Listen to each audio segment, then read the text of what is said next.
Alors, je vais attaquer directement par un exemple dans lequel on aura toujours de la compacité et on aura toujours un potentiel de confinement sans qu'il y ait de termes du second ordre. Donc c'est un cas particulier parce que c'est en dimension 1 et ça montrera un certain nombre de subtilités.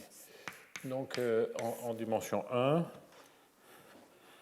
puisque j'avais déjà indiqué que rajouter un terme intégral borné, ça ne changeait pas grand-chose au développement dont j'ai parlé la semaine dernière. Donc c'est un exemple qui vient de modèles en biologie mathématique, et c'est à la fois Vincent Le Calvez et Sylvie Mélière qui étaient intéressés par ce type d'exemple.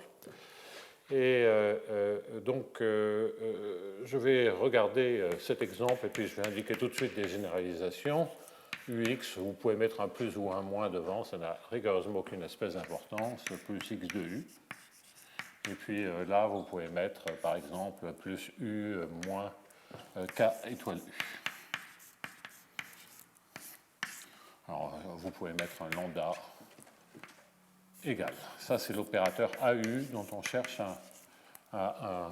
une première fonction propre. Alors, là, lambda est positif, car est une mesure positive sur R, mesure de proba positive, donc une mesure de proba sur R, pardon. Donc la normalisation est faite, et puis je vais normaliser les choses en disant que 0 appartient au support de K.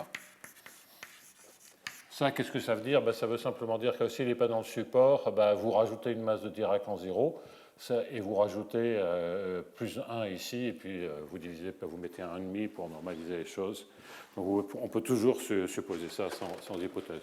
Je crois que la semaine dernière, j'avais indiqué K pair, on n'a vraiment pas besoin. C'est un détail, mais je suis prêt à le rajouter si ça simplifie des choses. Bon, alors, remarque. C'est en termes de généralisation, en dimension supérieure, on ne pourra pas garder la compacité avec un champ de vecteurs, un seul champ de vecteurs.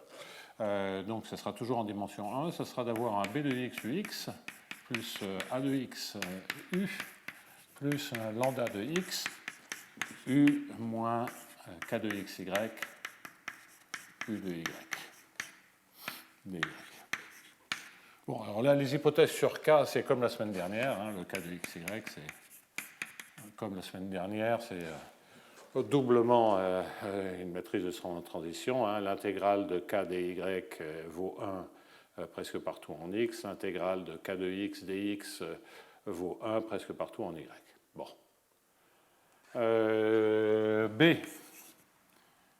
B, on le suppose de signe constant, c'est-à-dire B strictement positif ou B strictement négatif, d'ailleurs. Ça ne change rien. Si vous changez X en moins X, vous voyez bien que vous changez le signe de B. B est strictement positif, disons continu, et B de X majoré par C fois 1 plus X. A, dans l'infini ou continu pour simplifier, tendant vers l'infini à l'infini.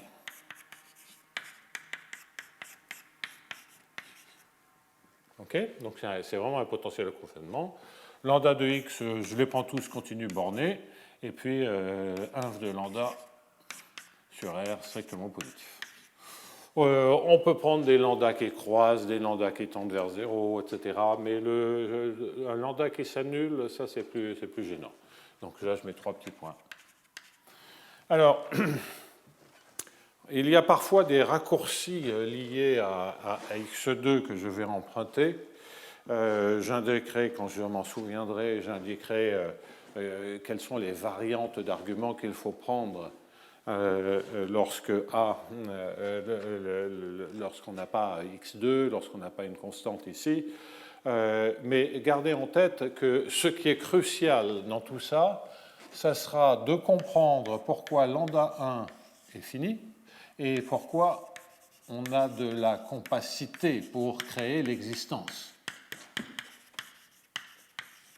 Et que même si un argument dans la construction des presque premières fonctions propres ne s'adapte pas facilement à un BA lambda et général, on peut toujours se ramener à un cas qui marche bien et faire de l'approximation pour avoir des BA lambda, pour passer à des BA lambda généraux. On a toujours cette flexibilité. On aurait la possibilité de rajouter un moins epsilon uxx. Et ainsi avoir une situation, comme on a un potentiel de confinement, où on sait qu'il existe une première fonction propre. Il n'en demeure pas moins que la compacité est beaucoup plus difficile à analyser lorsqu'on rajoute un moins epsilon uxx. C'est une sorte de compacité uniforme en epsilon. Donc, on n'est pas forcément gagnant à faire ce qu'on aurait envie de faire. Alors, pourquoi il y a une forme de compacité locale? C'est parce que si on a des bornes sur U, ben on va déduire de l'équation, lorsque AU est dans un certain espace, ce qui est le problème de la compacité, que UX est au moins localement borné. Globalement, c'est un peu compliqué avec le x carré à l'infini, mais localement borné, c'est raisonnable de s'y attendre. Localement borné, et donc ça veut dire qu'on a de la compacité locale. Si on a des certaines bornes sur U, on va récupérer un peu les mêmes bornes sur X. On gagne un cran de régularité, donc de la compacité locale, et on a le potentiel de confinement qui doit nous aider à créer la compacité. Donc en fait, c'est une formulation avec compacité. Et vous voyez que si vous rajoutez un moins epsilon uxx plus ux, ben vous allez savoir que moins epsilon uxx plus ux est dans un certain espace local à cause du x2, et ça c'est emmerdant, pour en déduire de la compacité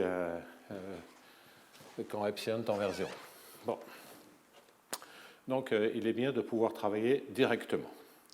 Quand je parlais d'approximation, c'est d'approximer les B à lambda par des B à lambda plus simples, du style si A tend vers l'infini très lentement, de rajouter plus epsilon x2. Et là, boum, boum, tout marchera très bien.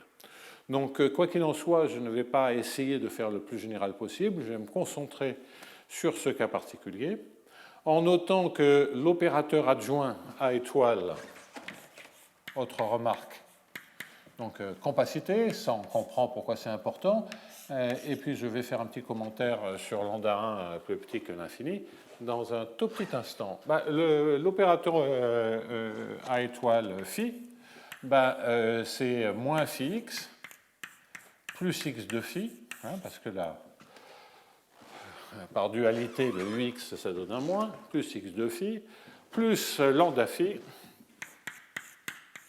puis c'est les propriétés de la convolution, c'est Katchech, U, Katchech, c'est cette notation un peu étrange qui dit que Katchech de z, c'est K de moins z. Voilà, donc si c'est pair, la seule chose que vous changez, c'est phi ux en moins ux. C'est essentiellement le même opérateur. Donc tout ce qu'on va faire sur un opérateur s'appliquera aussi fondamentalement sur l'autre. Si le sens, le signe de ux ou de phi x est différent. Alors vous voyez que c'est lorsque vous prenez un champ de vecteurs et que ce champ de vecteurs s'annule en un point, pensez à x, ça change la donne. Parce que ce que vous récupérez, c'est xux qui a de la régularité. Et ça n'entraîne pas de la compacité en 0, ou autour de 0. Donc ça, on regardera ce qui se passe dans le dernier cours, on regarde ce qui se passe avec... Et c'est assez typique de ce qui peut se passer dans RD. Dans RD, vous pouvez avoir un truc, il y aura deux questions, c'est des champs de vecteurs qui ont des zéros, et puis des champs de vecteurs qui sont grosso modo positifs, mais dans une direction. Enfin, c'est un champ de vecteurs, donc il n'a qu'une seule direction. Donc typiquement, exemple UX1, et puis en dimension D, et plus ou moins C fois XUX. Du scalaire, C fois X gradient U. Et ça, on regardera qu'est-ce qui se passe, etc. Bon, comme je commencerai à faire des potentiels qui ne confinent plus à l'infini. Et on verra ce dont on a besoin. Mais on se souviendra de ce que l'on a construit la semaine dernière, le lemme que l'on a construit. Je veux vraiment rentrer là-dessus. Le potentiel de confinement, qu'est-ce qu'il nous a fait? Il nous a permis de créer une fonction jauge. Hein, un AW supérieur à 1 pour les x plus grand que R, avec un W bon, qui tend vers 0 à l'infini. Et ça rappelle beaucoup de choses liées à l'ergodicité. Bon, on reviendra tranquillement quand on parlera de potentiel. Alors, ce qu'on ait besoin d'analyser la compacité, clair. Mais on a aussi besoin d'analyser lambda 1 plus petit que l'infini. Parce que rappelez-vous, si lambda est égal à 0, le lambda 1 qui est, qui est la plus grande constante, ouais, c'est pas très malin d'avoir appelé ce lambda, de l'avoir appelé mu, parce que c'est tellement proche des valeurs propres. Pardonnez-moi, je vais changer de notation, je vais mettre mu et un mu de x. Parce qu'on va avoir les lambda qui approchent lambda 1, donc c'est pas très bien, c'est pas terrible.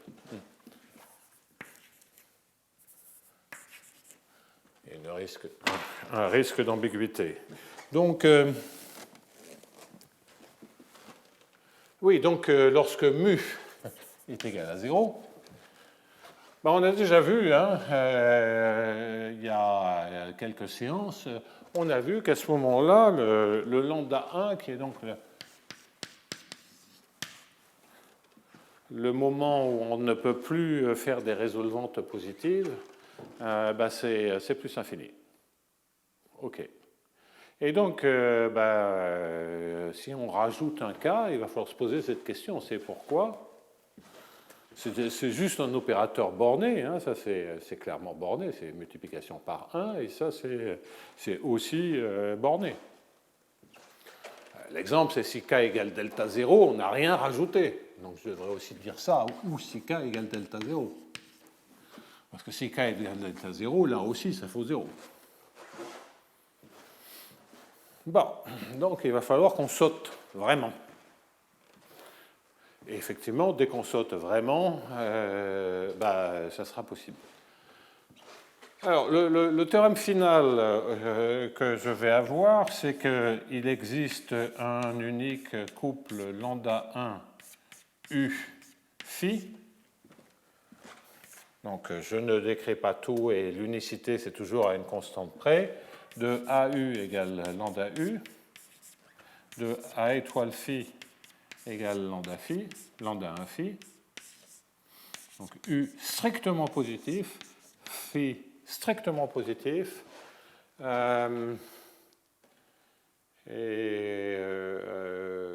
qui sont en fait C infini.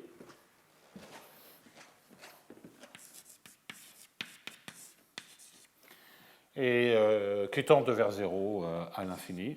Donc c'est infini 0, U phi tend vers 0 à l'infini.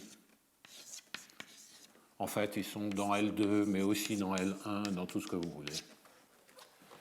Avec X2, ils ont des décroissances très rapides.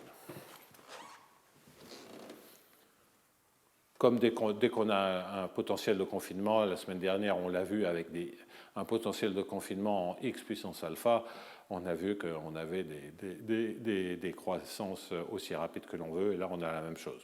Donc, bien entendu, quand je dis l'unicité, c'est l'unicité d'un lambda tel qu'il y a une solution positive. C'est l'unicité de U à une constante multiplicative près pour donner un lambda 1. C'est l'unicité de phi à une constante multiplicative près. Donc, on a tout ce qu'on veut. Si, 3 petits points, et il y aura des hypothèses sur K. Ce sont des hypothèses sur K. Mais j'annonce où on veut aller, et les hypothèses sur K seront assez minimales. Pour l'existence, et je découplerai bien, pour l'existence, il faudra que l'on puisse sauter à gauche et à droite. Qu'on ait au moins un saut possible à gauche ou à droite, et un à droite. Ça, ce sera pour K. Et ensuite,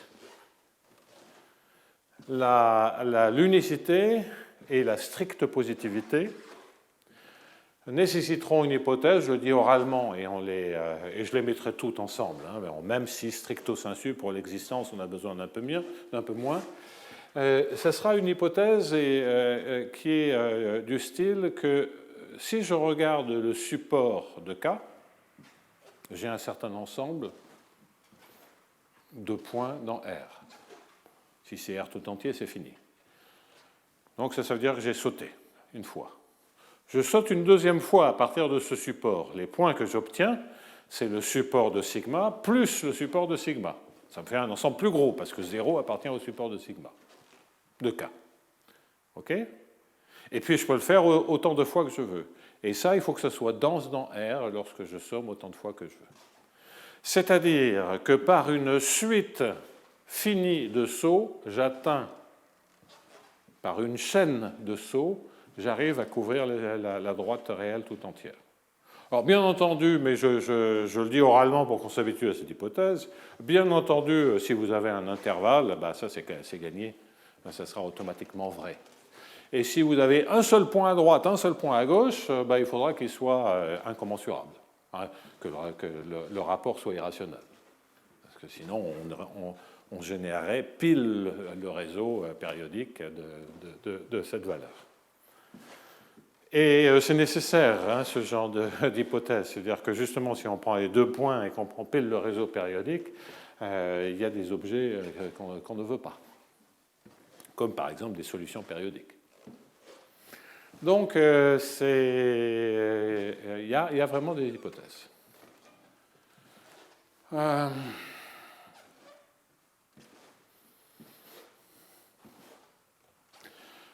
Il y a un cas particulier aussi que dans les généralisations qu'on sera amené à faire, c'est B égale à 0. Il n'y a tout simplement pas de... Mais là aussi, ça relève des cas sans compacité. On n'aura évidemment pas de compacité. Bon, on pourra dire de petites choses, mais c'est pas un cas très... Honnêtement, ce n'est pas un cas très intéressant. OK, alors, où en étais-je ?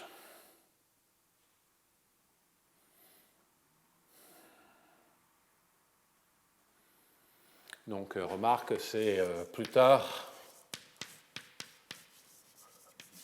des B qui peuvent s'annuler, des B plus compliqués, plus généraux.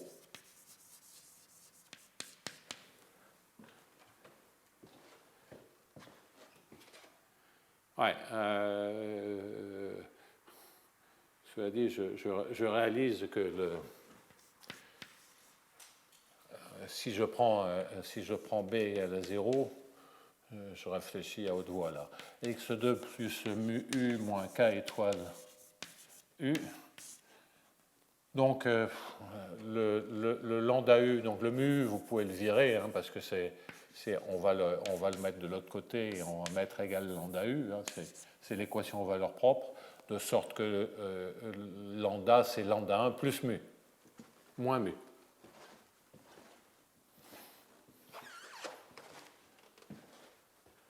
Bon, si vous prenez Fourier, ce que vous avez, c'est moins D2 U chapeau sur dx2, moins K chapeau U chapeau, égale lambda U chapeau. Donc c'est une fonction propre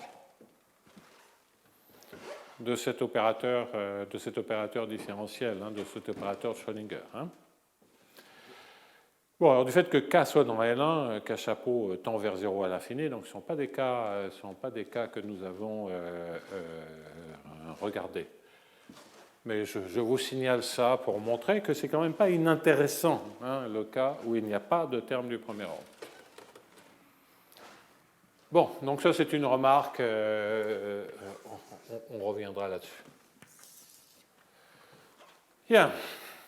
Alors, je vais me débarrasser du point qui ne présente pas un grand intérêt, qui consiste à dire, je suis dans l'espace tout entier, je ne peux pas avoir des intérieurs vides, donc il faut que je choisisse un point de base pour générer un sous-cône des fonctions positives qui est K0, il faut que je choisisse un espace. Alors quand on a le potentiel x2 ou un potentiel qui est surlinéaire, il n'y a pas de souci à se faire. En fait, même c'est qui est au-dessus d'un x à la puissance θ, n'importe quel θ, il n'y a pas de souci à se faire. on peut choisir tous les espaces que l'on veut. Donc L2, L infini. Bon. Et donc, ce qu'il faut, c'est partir d'une sursolution pour démarrer l'argument. Démarrer l'argument, je dois démarrer à partir d'une résolvante. Alors, jusqu'à présent, j'avais tendance à partir à 0 ou à 0 plus 1 ou quelque chose comme ça. Mais en fait, je peux partir d'aussi loin que je veux de gauche, hein, de la gauche. Et donc, je peux tout à fait rajouter AU plus MU. Et qu'est-ce que ça veut dire d'avoir un point de départ, U bar, et je veux que ceci soit supérieur à F.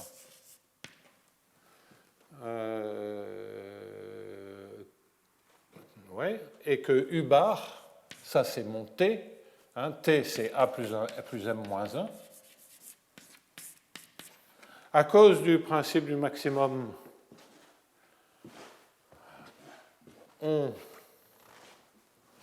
T existe par exemple dans L2, mais dans tous les espaces dès que M est strictement positif. Pourquoi? Parce que UX plus mu U moins K étoile U, c'est un opérateur qui a le principe du maximum, et je rajoute un potentiel positif. Donc comme je suis sur la droite réelle, si j'ai un terme d'ordre 0 strictement positif, ça marche. Dans L2, dans l'infini, dans les fonctions continues, bornées, avec les solutions de viscosité, tout ce que vous voulez. Donc ça, c'est des choses classiques. Bon, il n'y a pas de Laplacien, mais c'est pas grave. Donc, est-ce que je peux trouver M, U bar, M positif, U bar, qui vérifie ceci, avec U bar inférieur à C0F? OK? Alors, j'aurais pu appeler F ceci, à part que je vais construire des U-bars où ceci, ce n'est pas dans L2. Donc, on regarde. Donc, stricto sensu, il faut faire un tout petit peu attention. Très bien.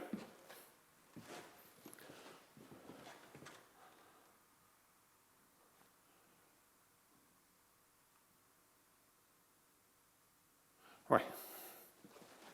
Alors, dans le cas qui nous occupe, ça c'est pour démarrer. Si on a ceci, si on a une réponse positive, il existe un lambda 1 qui, d'après la résolvante, sera positif ou nul. En fait, il sera même strictement positif, mais on le verra par la suite. Tel qu'on sait résoudre.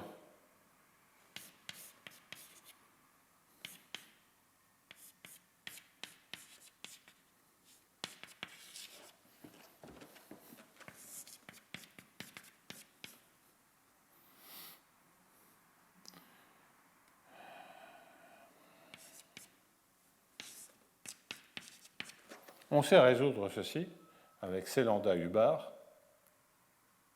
si lambda est plus petit que lambda 1.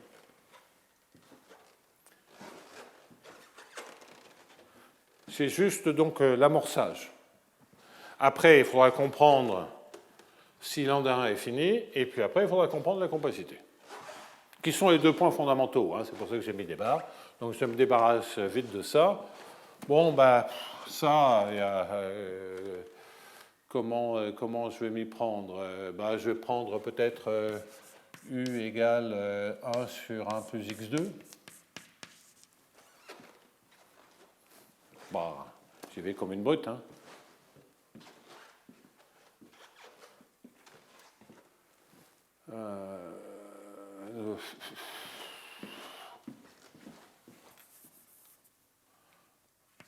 Donc, je vais prendre 1 plus x2, m à la puissance sur 2. Comme ça, c'est une fonction qui est C infinie. Et je vais prendre m plus petit que 2, mais plus grand que 1. De sorte que c'est dans L1, dans L2, dans L infini, dans tout ce que vous voulez.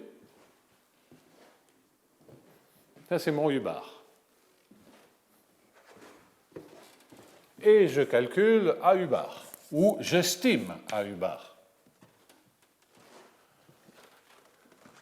Alors, le premier terme,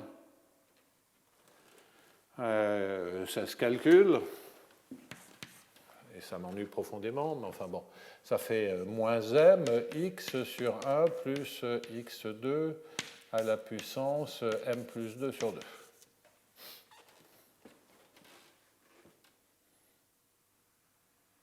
D'accord.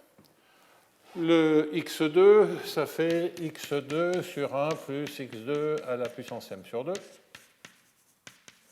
plus m fois 1 sur 1 plus x2 à la puissance m sur 2, plus m, et d'ailleurs c'est un m plus mu,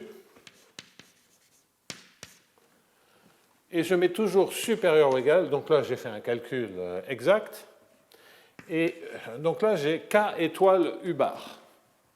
U bar, il est majoré par 1. Il est positif, et donc k étoile u bar, ben, il est certainement majoré par 1, parce que c'est l'intégrale de k de x de k de y u bar de x moins y. U bar est majoré par 1, il reste l'intégrale de k de y, et c'est une proba. Et il est positif. Et donc, il est supérieur à moins mu.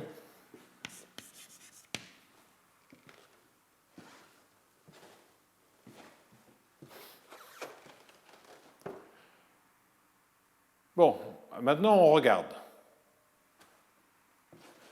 Si x est grand, ceci l'emporte sur tout. Parce que ici, vous avez une puissance 2 moins m, et que m a été choisi plus petit que 2. Donc pour x grand, ça c'est positif. Enfin, ça l'emporte sur tous les trois autres termes. Le pire étant, puisque tous tendent vers 0, le pire étant moins mu.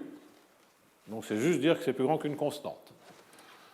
Donc ça, c'est certainement supérieur ou égal à 1 si x est supérieur à un certain R0.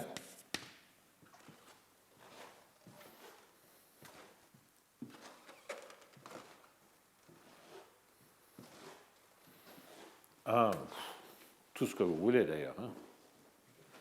Je pourrais mettre ici 1 sur 1 plus x2, y compris d'ailleurs m sur 2.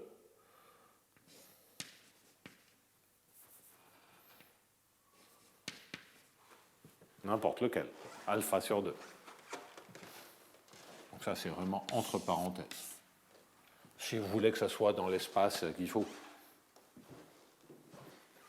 Ça n'a rigoureusement aucune espèce d'importance. Et si vous voulez que U bar soit inférieur à C0F, le alpha, il faut quand même pas, il faut le prendre qu'il ne décroisse pas plus vite que le U bar. Bon, c'est comme ça, vous avez quelque chose dans L2 et U bar sera bien, donc ça va être mon F. Et on a bien que U bar est inférieur à C0F.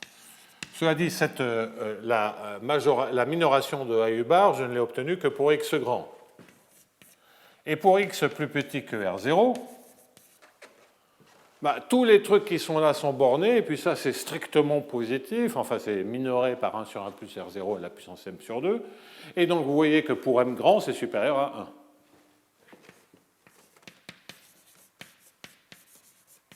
Ce m0 qui dépend de R0, hein, mais peu importe, j'ai fixé R0 comme ceci. Et puis même chose, je peux mettre, une fois que j'ai 1, je peux mettre ce que je veux, avec la même quantité. Bon, vous avez bien compris que cette étape-là, qui est juste l'étape pour construire la courbe de résolvante positive, c'est pas l'étape importante. Là, j'y suis allé comme une brute pour vite être sûr qu'on pouvait attaquer le vif du sujet, qui est pourquoi lambda 1 est fini et pourquoi on peut passer à la limite dans les presque fonctions propres. Vous voyez que si A a une décroissance, croissance au moins en x à une certaine puissance, on va pouvoir faire marcher exactement le même type d'argument.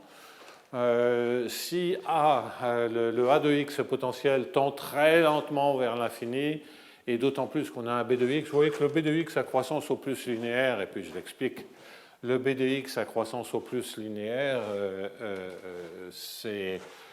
on dérive, donc lorsque j'ai pris des 1 sur x, on dérive, donc on crée quelque chose qui décroît un cran plus vite, et donc il y a de la marge. Et donc on est exactement dans les mêmes calculs que l'on faisait pour ces histoires de sursolution dans les confinements. Le UX décroît plus vite que le U, et si j'ai un potentiel qui tend vers plus infini, c'est celui-là qui va dominer. Et quant au cas de XY, et vous voyez, c'est pour ça qu'on peut même avoir des mu qui croissent, mais enfin bon. Le cas de XY, dès que c'est doublement stochastique, bah, vous voyez que ça se majeure toujours par mu. Donc c'est très robuste comme démonstration. Si on a une croissance très lente, il faut faire le même genre de gag que ce que je faisais la semaine dernière en remplaçant le A par une autre cochonnerie. Si ça paraît trop technique, on rajoute un epsilon x2 et on passe directement à la question de la compacité. Donc là, je me débarrasse de toutes les scories techniques pour me concentrer sur les deux points essentiels. C'est pourquoi le rajout d'un opérateur de saut, d'un opérateur intégral, crée une première valeur propre finie, et puis ensuite pourquoi, une quantité finie dont on veut tester si elle est, oui ou non, première valeur propre, et ensuite c'est construire la fonction propre, et après il y aura l'unicité.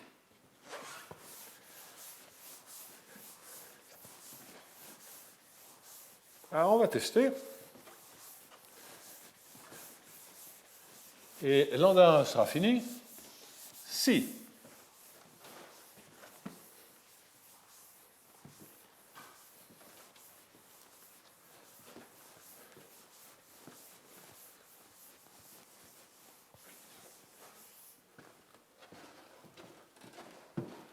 Clem, et comme ça on verra les hypothèses précises, lambda 1 est fini si...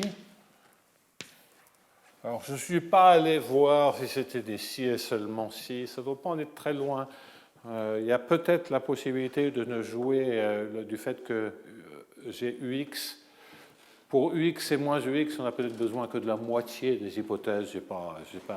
Comme je voulais quelque chose qui marche à la fois pour UX et moins phi x, je ne me suis pas posé ce genre de questions. Parce que c'est bien d'avoir à la fois une valeur propre, une fonction propre pour l'opérateur et pour l'opérateur du A. Alors, si quoi? Tout simplement, on peut sauter. Il y a au moins un saut à droite, un moins un saut à gauche. Une manière de dire ça, c'est de dire que la mesure de l'intervalle ouvert 0 plus l'infini, ce qui veut dire la masse totale sur l'ouvert 0 plus l'infini de cette mesure, est positive. Et la mesure est de moins l'infini 0 est strictement positif. Ce qui veut bien dire qu'il y a au moins un saut à droite, un moins un saut à gauche. Bon. Et donc là, on voit bien l'idée que, à cause du potentiel de confinement, si on a UX plus X de U, on peut résoudre les résolvantes pour tous les lambdas positifs. C'était l'exemple que j'avais regardé.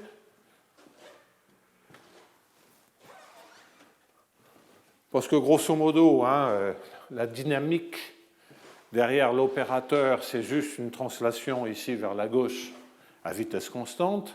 Avec le moins, c'est vers la droite à vitesse constante. Et on écrase les valeurs au fur et à mesure qu'on s'écarte, on écarte très violemment les valeurs.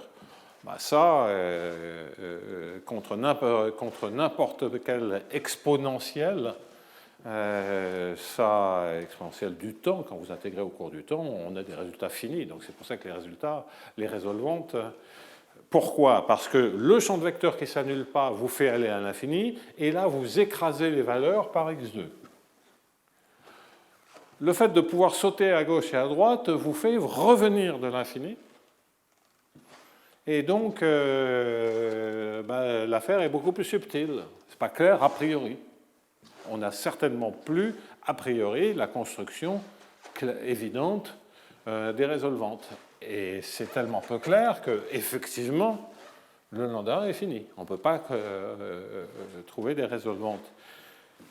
Donc c'est assez, je trouve ça assez intéressant comme phénomène, parce que en termes d'opérateurs, l'opérateur UX, il est beaucoup plus fort. C'est un opérateur du premier ordre, tandis que ça sont des opérateurs bornés sur les fonctions, disons L2 ou L infini. UX, il est non borné, donc il est beaucoup plus fort. Il donne de la régularité, etc. Si je regarde le terme d'ordre 0, x2, il est aussi beaucoup plus fort que ça, puisque ça, c'est comme des potentiels bornés. Mais le fait que ça soit un opérateur intégral et que donc ça aille chercher des valeurs ailleurs,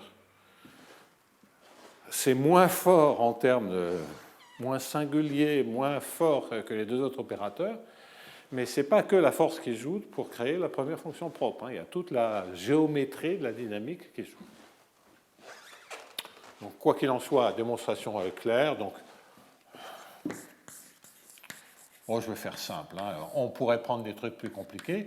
Je vais prendre comme fonction test et puissance moins x2 sur 2, et vous avez beaucoup de latitude. Lorsque, donc, avec les b de x, avec un a de x, c'est exactement pareil. Donc ça, je vais l'appeler, je ne sais pas, w. Et si j'arrive à trouver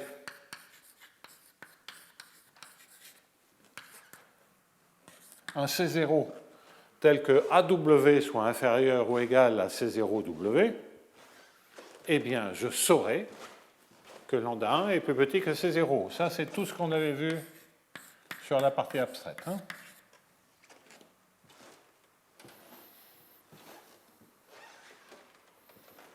Avec un W qui est bien dans le cas 0, parce que cas 0, c'était D1 sur 1 plus x2, ça décroît beaucoup plus vite, donc c'est bon. Voilà. Donc ça, on a automatiquement ça, pardonnez-moi, lambda 1 inférieur ou égal à C0. Alors ça, c'est très robuste dans la construction. Le x2, il n'est pas gênant. En fait, le puissance moins x2 il devient un peu embêtant si A a des croissances super exponentielles. Bon, ok. Donc s'il y a des croissances super exponentielles, il faut changer un tout petit peu la construction, mais c'est vraiment pas un point important.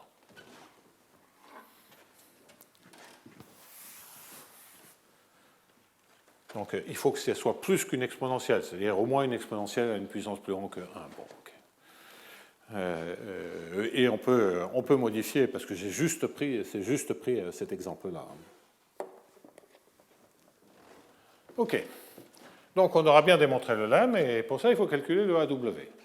Alors, AW, qu'est-ce qu'il y a?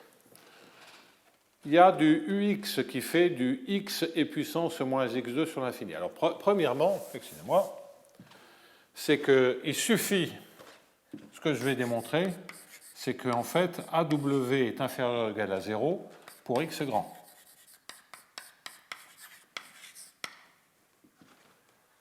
Si j'ai ça, c'est fini. Pourquoi? Parce que pour X pas grand, AW, c'est une fonction continue, et W est une fonction strictement positive. Donc il y a bien un C0 pour lequel AW soit inférieur à C0W. C'est plus W strictement positif avec AW et W qui sont des fonctions continues. Donc sur un intervalle borné, on a toujours un C0 puisque W est strictement positif.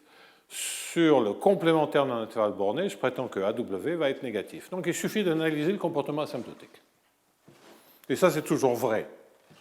Hein, parce on essaie d'avoir une sous-solution pour un certain C qui soit strictement positif. Donc sur un intervalle borné, avec un C grand, ça sera toujours vrai. Donc en fait, il faut démontrer que le lambda 1 est fini, c'est trouver un W tel que AW sur W soit majoré à l'infini. C'est tout. Là, il se trouve qu'on a beaucoup mieux parce que c'est x2, parce que c'est puissance moins x2. Alors, ux, x de u, mu u, ça se comporte comment à l'infini? Je prends e puissance moins x2 sur 2, je dérive, ça fait du x, peu importe les signes. Je fais, en fait, ça vient avec un signe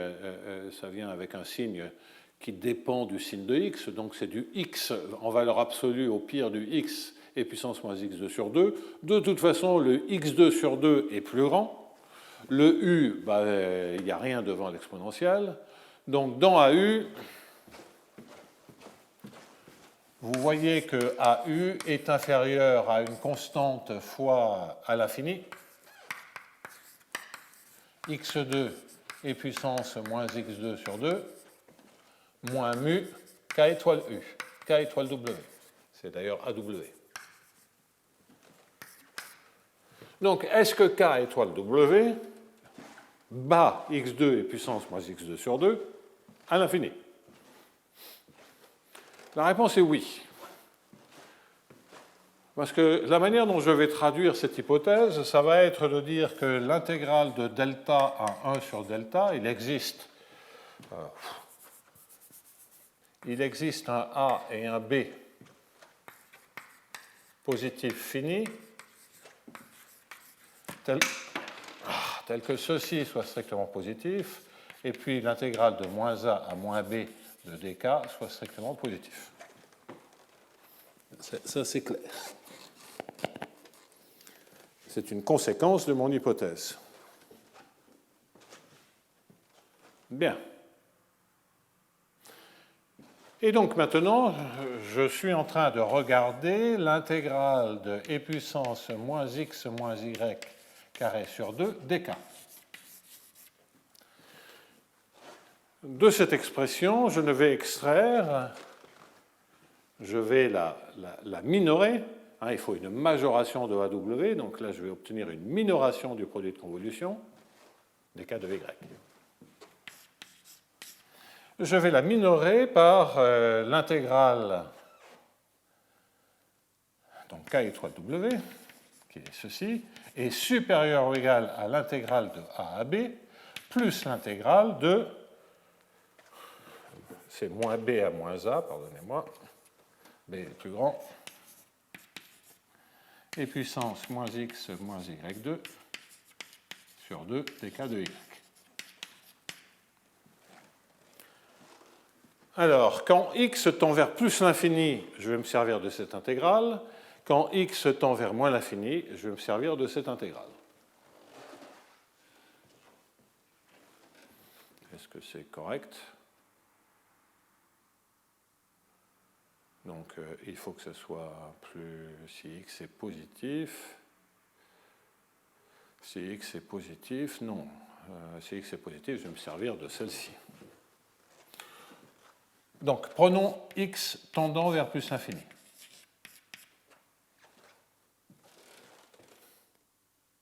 Oui. Et regardons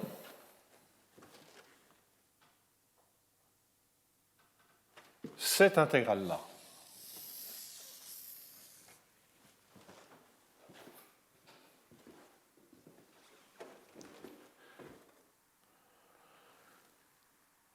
Si x tend vers plus l'infini, b est fini, vous voyez que a et b sont plus petits que x. Donc x moins y, lorsque y varie entre a et b, eh bien x moins y se réduit quand y croît. S'il se réduit, l'endroit où l'exponentielle du moins quelque chose, c'est positif, donc le carré se réduit et le moins s'accroît. Bien ça? Je ne sais plus jamais. je ne sais plus dans quel sens. Donc x moins y là-dedans est toujours supérieur à x moins b. Non, est toujours inférieur à x moins b. Donc avec le moins, c'est supérieur. X moins y est bien inférieur à x moins b. Donc tout ceci, sinon c'est a, hein, vous voyez, ça fait, c'est minoré par exponentielle x moins b au carré. Oui, c'est ça c'est correct. Sur 2, enfin le sur 2, on s'en fout, multiplié par l'intégrale de a à b dk, qui est un nombre positif. Et puis vous développez ceci, vous récupérez w, et puissance moins x2 sur 2, vous récupérez e puissance bx, et puis e puissance moins b2 sur 2. b est fixé. Et donc vous voyez que quand x tend vers plus l'infini, mais vous avez la même expression du côté moins l'infini, vous avez obtenu, là où vous aviez un x2w, eh bien vous voyez qu'à l'infini, ceci est supérieur ou égal à e puissance moins bx fois w, avec une certaine constante devant positive. Et c'est une exponentielle plus. Donc là, vous avez, c'est pour ça que je vous parlais de surexponentielle pour le potentiel de confinement. C'est pas dire que ça tend vers l'infini, hein, parce que W il tend très très vite vers 0, mais vous avez créé un poids, le terme intégral sur e puissance moins x2, vous créez quelque chose qui, à l'infini, domine essentiellement tous les poids locaux pour cette fonction-là. Ce n'est pas vrai pour d'autres fonctions. Donc voilà de manière claire, et c'est un point très important, voilà de manière claire pourquoi, pour une fonction qui décroît suffisamment vite, ça c'est aussi l'aspect qui est important, voilà pourquoi à l'infini, le terme de saut devient prédominant, et en fait c'est la raison pour laquelle il y a une première fonction propre. Donc c'est absolument pas neutre, étant donné qu'on a la compacité locale. Donc vous voyez l'argument, je fais ça, et puis j'observe que c'est le fait que je puisse sauter à gauche et à droite qui m'assure que j'ai créé une sous-solution qui m'assure que j'ai un objet, lambda 1, qui est le bout de l'intervalle sur lequel je peux trouver des résolvantes positives, c'est-à-dire je peux faire ma construction d'une courbe de solution positive d'une certaine équation dans K0. Bon, ça marche. Donc, cette première flèche est levée, et donc vous voyez que dans les si qui sont ici, j'ai cette première hypothèse que j'encadre, et je vais effacer tout le reste. Je vous avais dit si 3 petits points. La première hypothèse qui est cachée derrière les 3 petits points, c'est cette hypothèse-là.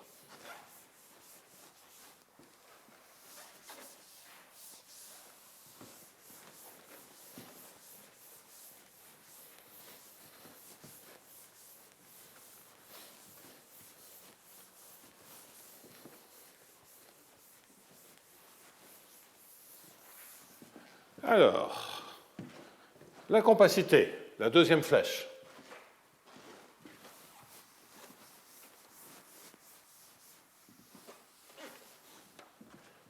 Bon, ben, je peux normaliser, je fais tendre lambda vers lambda 1. Je sais, comme toujours, que si je prends U lambda, et puis je vais prendre la normale 2, par exemple, c'est vraiment pas très important. J'ai un V lambda qui est positif ou nul, qui est de normale 2, 1. En fait, il est strictement positif, mais je ne cherche même pas à me préoccuper de ceci, et j'ai que AV lambda égale lambda V lambda plus un epsilon lambda, où epsilon lambda est positif ou nul et tend vers 0 dans L2.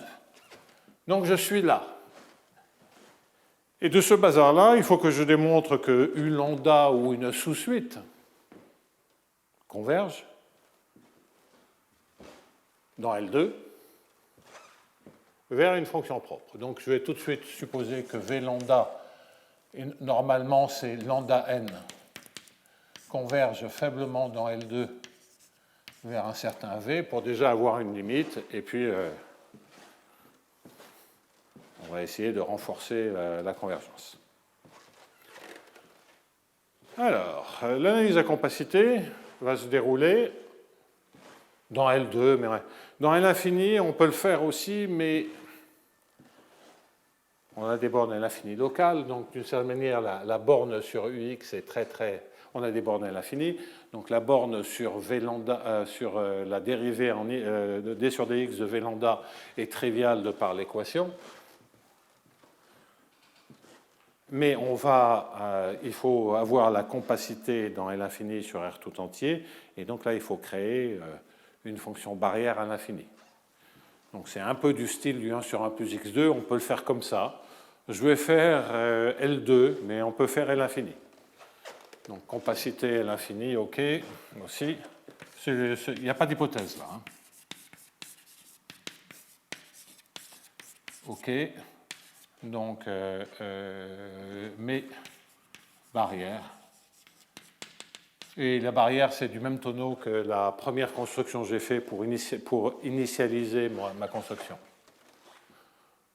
Pour varier un peu les plaisirs, puisque la semaine dernière, j'ai fait la compacité à l'infini et que les histoires de barrière, on va les revoir la semaine prochaine, je vais faire la compacité L2. En fait, la compacité est vraie dans tous les espaces, hein, mais bon, peu importe. Et c'est le même objet à la limite grâce à l'unicité. Comme il est dans tous les espaces et qu'il y a unicité, il n'y a pas de souci. Il y a unicité dans L2, à vrai dire. Hein. Mais on pourrait dire aussi dans L1, dans L infini, enfin... Je vais démontrer l'unicité dans L2. Alors, qu'est-ce que je voulais dire? Oui, ce qu'on va faire, c'est on va écrire l'énergie. Donc, je fais l'intégrale de AU. L'intégrale de UXU sur R2 tout entier, ça vaut 0. Donc, il y a un brin de justification, mais je vais vous épargner les détails. Donc, c'est V lambda, V lambda. C'est X2 V lambda carré. Plus mu intégrale de V lambda carré, moins l'intégrale double de K de xy, K de x moins y, ce serait K de xy, ce serait pareil, V lambda de x, V lambda de y, dx dy. Bon. Et puis ça, c'est positif ou nul, parce que K est une proba.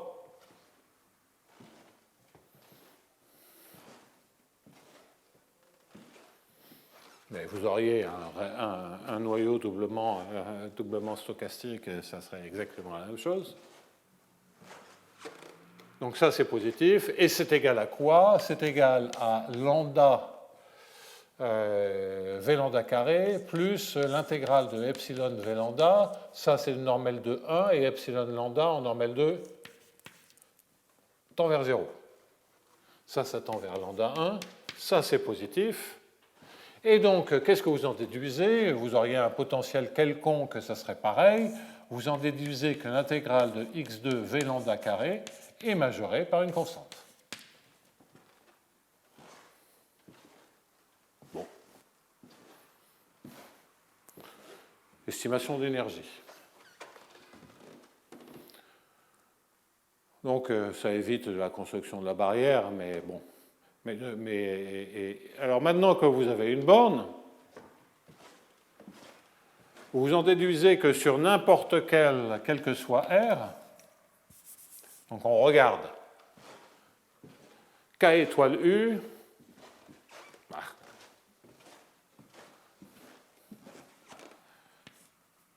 je vais savoir que V lambda x plus x2 V lambda x est borné dans L2.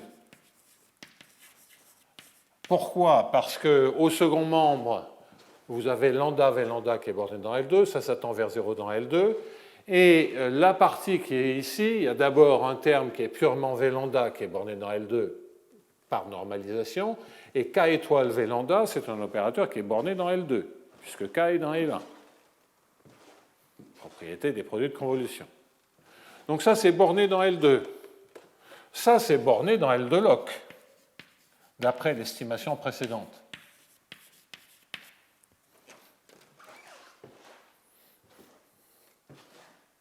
Ce n'est pas borné dans L2 de R tout entier.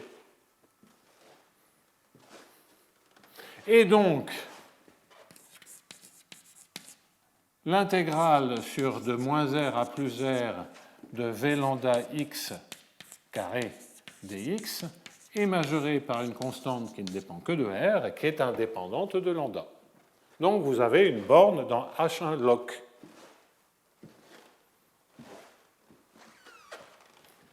Et vous avez la convergence faible dans L2. Donc, qu'est-ce que ça veut dire? Cela veut dire que V lambda, par les théorèmes de compacité en dimension 1, qui sont très très simples, c'est que V lambda converge dans L2 log vers V.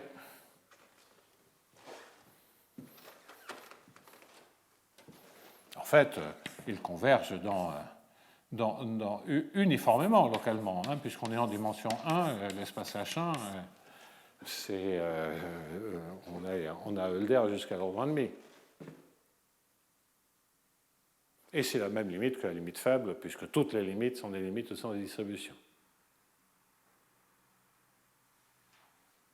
Et en plus, je sais que les queues d'intégrale sont uniformément contrôlées. Donc, ceci et cela, ça entraîne que V lambda converge dans L2 sur R tout entier vers V.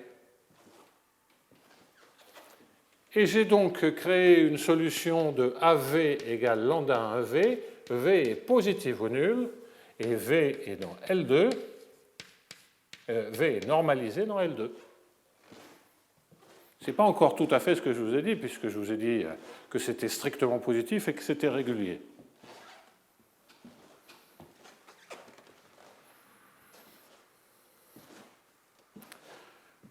Donc, je récapitule.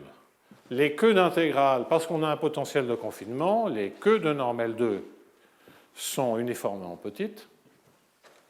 C'est ça. Bien. Premier point. Deuxième point, ça entraîne, du coup, des bornes dans L2 pour la dérivée première, pour l'opérateur. Et dans l'opérateur, on vire tous les termes où on a déjà une information. Et en fait, pour avoir une borne dans L2 de la dérivée, je n'ai pas besoin de cette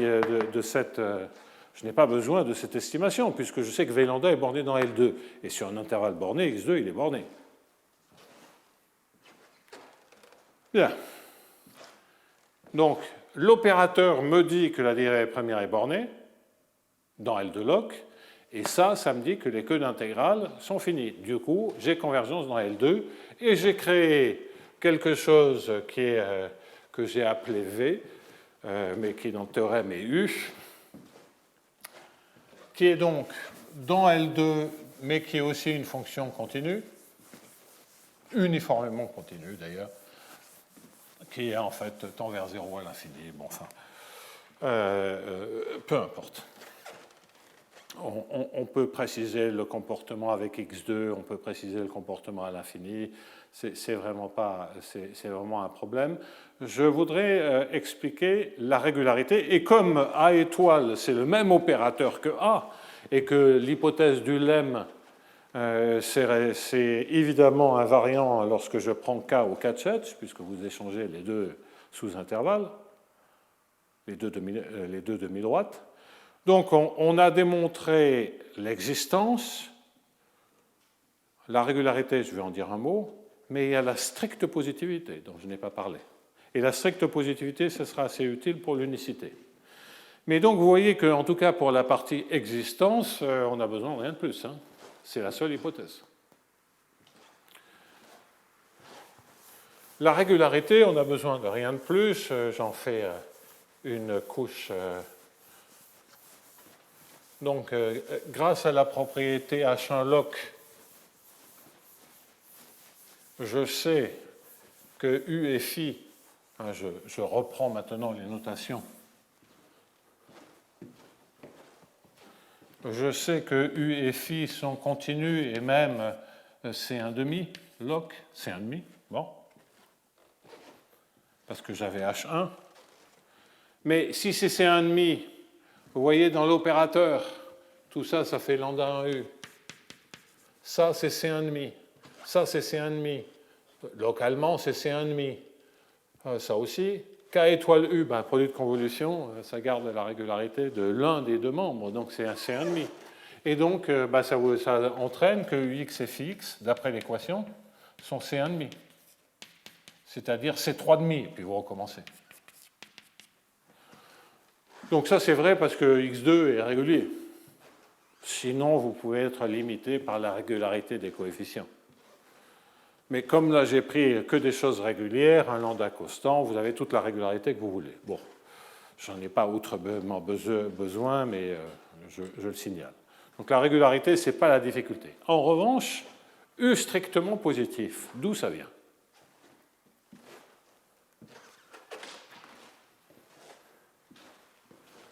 Alors, donc je sais que U est positif ou nul, je sais que U est non nul puisqu'il est normalisé dans L2. Et je sais que c'est un objet qui est régulier. Ben, je vais raisonner par l'absurde. Enfin, je vais supposer qu'en un point, U de x0 est égal à 0. Donc c'est en fait un raisonnement par l'absurde, puisque je vais démontrer que ça entraîne que U est identiquement nul si. Donc je sais que U est positif ou nul et que U s'annule en x0. Donc UX en x0 vaut 0. D'accord? Et je regarde maintenant l'équation. En x0, l'équation U vaut 0, x de U donc vaut 0, mu U vaut 0 et UX vaut 0. Tout vaut 0, sauf, ou donc, K étoile U vaut 0.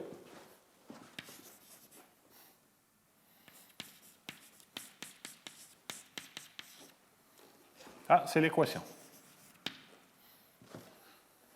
Si K étoile U est égal à 0, qu'est-ce que ça veut dire? Ah oui, peut-être je fais un petit retour en arrière parce que je le dirai. Si j'avais un opérateur doublement stochastique, K de xy, l'hypothèse qui est ici, là vous voyez que c'est 0 qui joue, puisque c'est invariant par translation, parce que c'est un produit de convolution.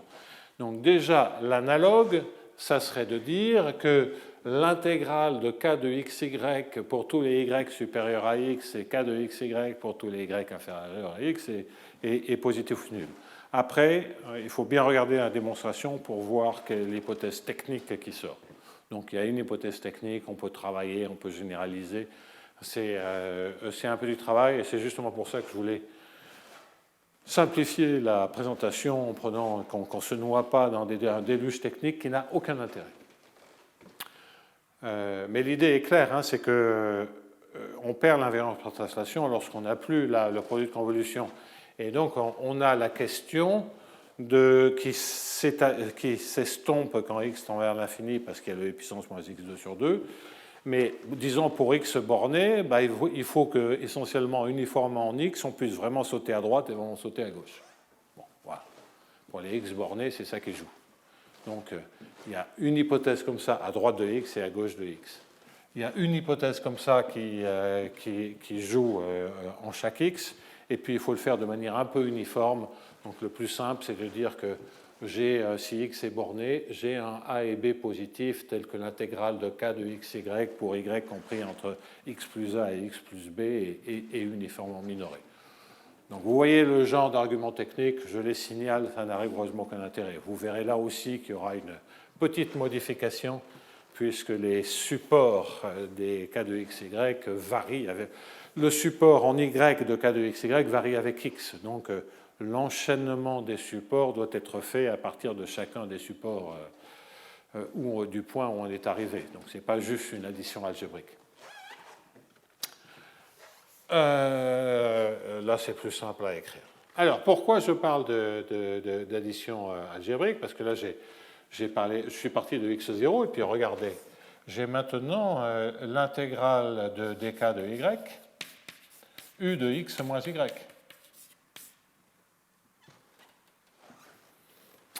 Et U est positif ou nul, continu, et ça vaut 0. Ça entraîne, et c'est en x0, ça entraîne que U est identiquement nul sur x0 moins le support, et y est dans le support de K.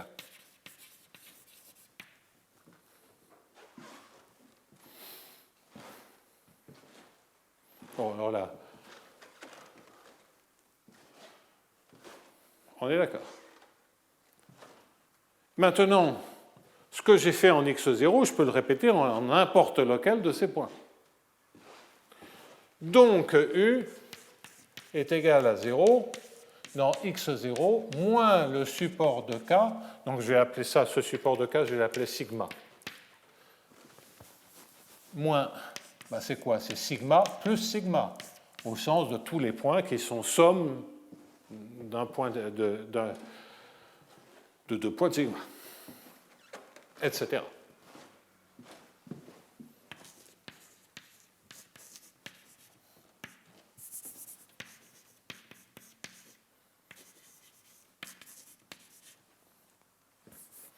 Et donc, ce qu'il faut, c'est que l'union sur sigma n, c'est évidemment sigma plus, etc., plus sigma n fois. Mais il faut que l'union des sigma n bar soit R tout entier.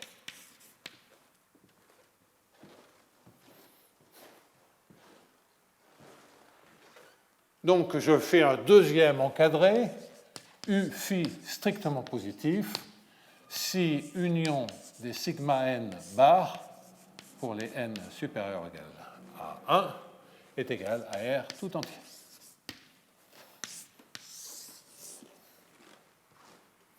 Donc il faut éviter ce phénomène, si vous sautez en deux points, un point à droite, un point à gauche, il faut éviter que... en fait, le plus mauvais, c'est de dire j'ai le droit de sauter à gauche et j'ai le droit de sauter à droite, disons de 1. Parce que lorsque vous additionnez, vous avez les entiers naturels, enfin vous avez Z. Et vous pouvez très bien avoir un U qui s'annule. Et en fait, on peut construire des objets comme ça.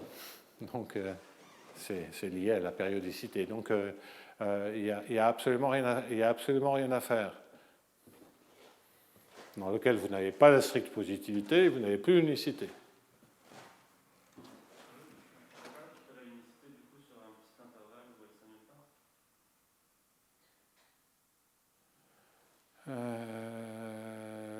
On va voir ce dont on a besoin de l'unicité, parce que j'ai besoin de la stricte positivité, donc c'est un peu embêtant pour l'unicité. Pour l'unicité, il y a probablement des informations. Mais il y a, je veux dire, le coup à droite, à gauche de 1, je crois que là, fondamentalement, il y a un vrai problème, quoi. Donc, je ne sais pas exactement ce que tu as en tête, mais il y a un peu de marge.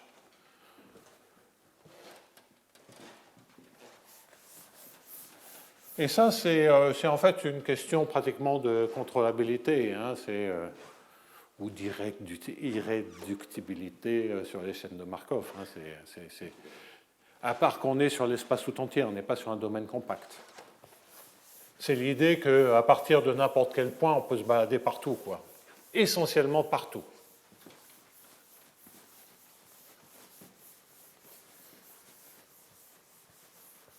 Je ne me rappelle plus très bien, honnêtement, depuis le cours de Neveu, j'ai tout oublié sur les chaînes de Markov. À force de travailler qu'avec des processus de Markov continus, j'ai oublié le vocabulaire des chaînes de Markov. Je comprends comment ça marche, mais j'ai oublié le vocabulaire. Mais ça a un nom. Bon, de toute façon, on est en continu, on est sur l'espace tout entier, donc voilà la propriété essentielle qui joue. Et on a démontré la partie existence. OK. Existence du U, et comme je l'indiquais à l'instant, existence du phi. L'unicité. Alors on y va, et on verra quelle est l'hypothèse qui sort pour l'unicité. Donc ça, c'est positivité. Et ça, c'est existence.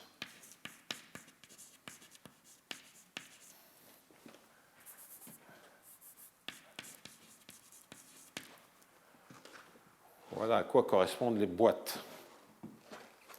Donc j'avais la flemme d'écrire un théorème très long en disant sous cette hypothèse il y a existence, et sous cette hypothèse, et on a l'unicité sous encore une hypothèse. Bon. Alors, on a que, on va faire l'astuce habituelle, hein, A racine de UV. Et donc on s'attend à ce que ce soit une sursolution. Et c'est, en fait, c'est égal, hein, si je me souviens bien, c'est égal à lambda 1 racine de UV plus mu racine de UV et l'intégrale de k de x moins y, je vais l'écrire comme ça, de racine de u de y sur u de x moins racine de v de y. Si u et v sont deux solutions, donc strictement positives, pour lambda 1 et tendant vers 0 à l'infini,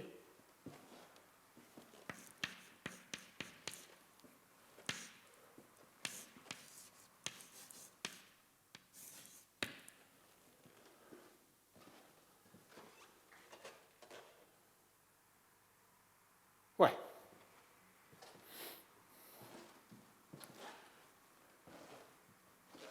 Correct. Et de l'autre côté, j'ai que A phi est égal à lambda 1 phi. Et donc, bien entendu, je multiplie A phi, c'est A étoile. Je multiplie la première équation par phi. Ça annule les lambda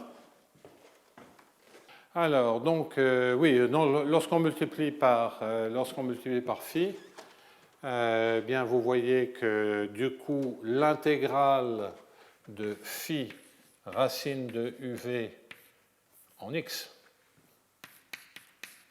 l'intégrale de k de x moins y racine de u de y sur racine de u de x moins racine de v de y sur v de x au carré de y vaut 0. Alors, ça, c'est strictement positif. Donc, on en déduit que quel que soit x, l'intégrale de k de x moins y,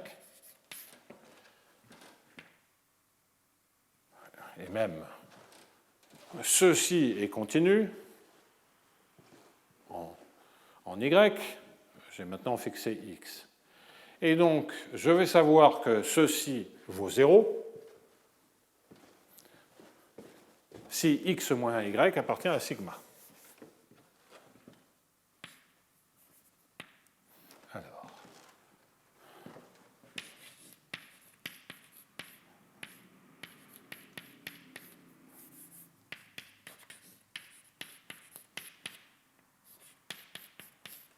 d'accord?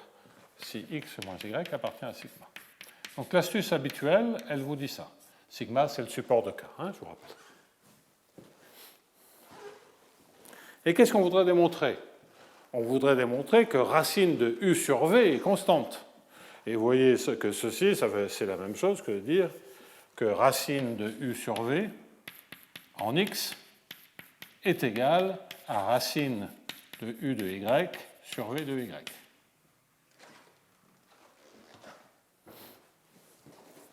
Et je vais démontrer que c'est constant. Vous voyez que si vous avez la même, sous l'hypothèse qui était là, qui assurait la stricte positivité, c'est gagné. Vous prenez x égale à 0. Ça veut donc dire que racine de UV est égale à cette constante sur sigma. Okay. Après, vous prenez les x dans ce sigma-là. Vous en déduisez que racine de UV est toujours égale à cette constante sur sigma plus sigma. Donc, l'hypothèse qui est ici, l'hypothèse sur l'union des sigma n bar, va aussi entraîner que racine de U sur V est constante sur R. Et l'unicité est démontrée. D'ailleurs, vous pouvez virer les racines carrées. Hein. C'est U sur V. J'ai mis les racines carrées pour que ce soit plus clair avec ce qu'on a. Mais vous avez que U sur V donc, est constante.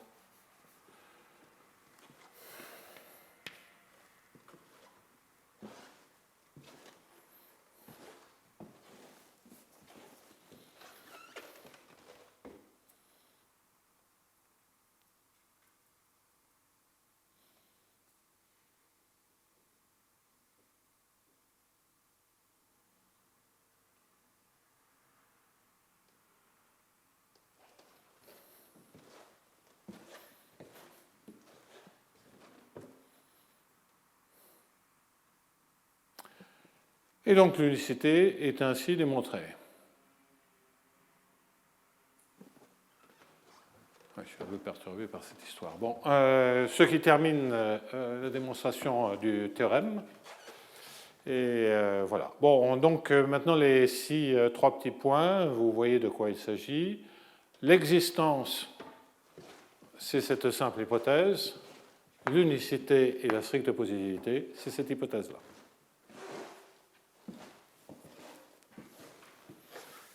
Bien. Ce qui conclut.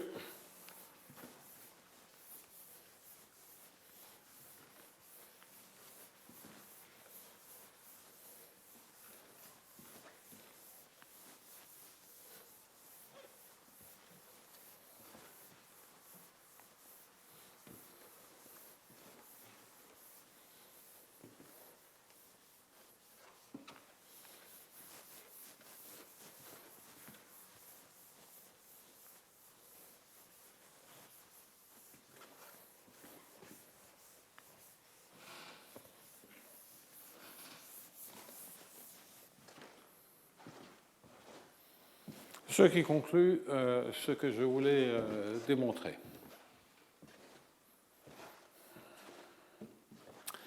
Alors, je vais donc maintenant aborder, je reviendrai un tout petit peu sur les opérateurs de saut comme ceci à l'occasion d'un B de X, mais ce que je voudrais maintenant aborder, c'est me débarrasser aller au-delà de l'hypothèse d'un potentiel de confinement. Donc je vais commencer par une remarque, c'est la dernière partie beaucoup plus courte du cours, parce que d'une certaine manière, à part une technique nouvelle, on a déjà mis en place toutes les techniques dont on peut se servir. Donc on va plutôt maintenant exploiter. Donc une remarque qui anticipe sur les questions que l'on va regarder, c'est que je vais prendre moins Laplacien de U plus AU égale lambda 1U, c'est ça la question qui m'intéresse, toujours pareil. Mais maintenant, au lieu de supposer que A tend vers l'infini à l'infini, ce qui assurait l'existence et l'unicité de lambda 1, de U, etc., comme on l'a vu, je veux regarder des situations où A, essentiellement, tend vers une constante à l'infini.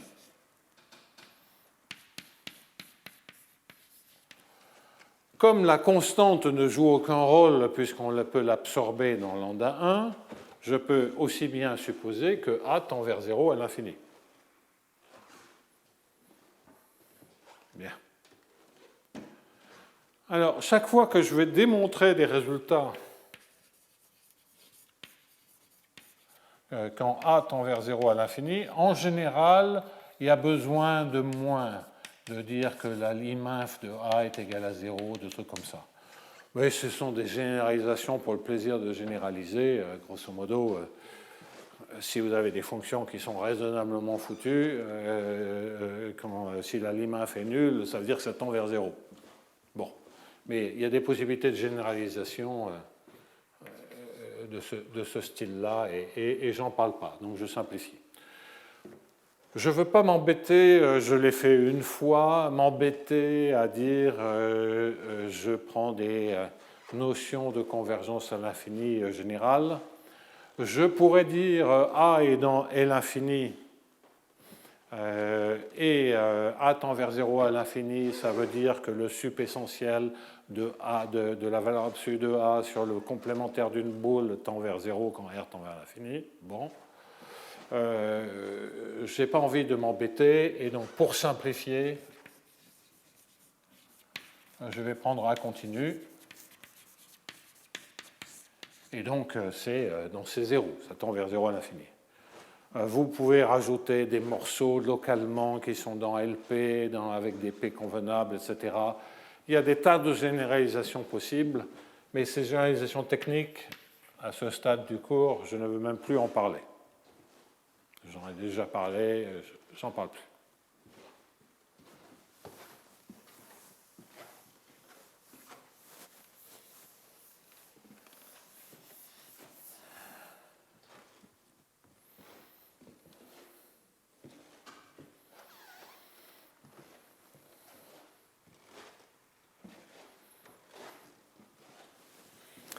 Alors, on a un candidat test pour lambda 1.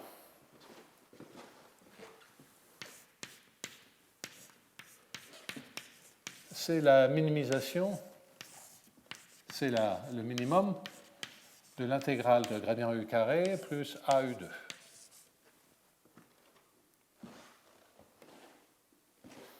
Pour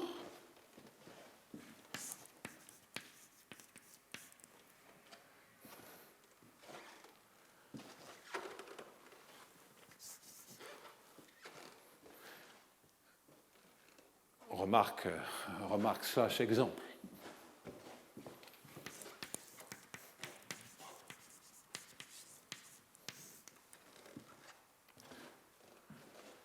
Alors, il est facile de voir que lambda 1 bar, il est toujours négatif ou nul.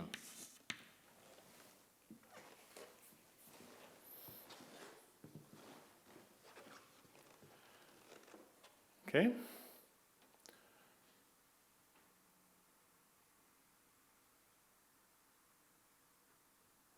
Bien.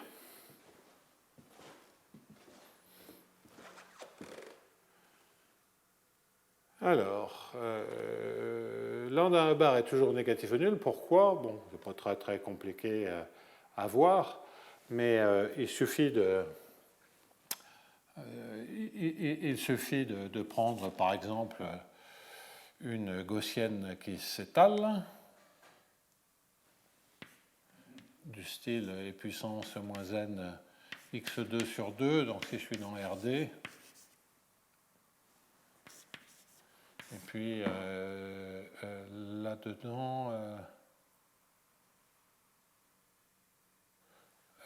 non, c'est e puissance moins x2 sur 2n, 2pi n à la puissance d sur 2. Alors ça, c'est la normalisation L1, et je veux avoir une normalisation L2. Donc L2, ça va faire 4 sur n, et ici, d sur 4. Donc ça, c'est mon un. Ben, l'intégrale de un carré vaut 1.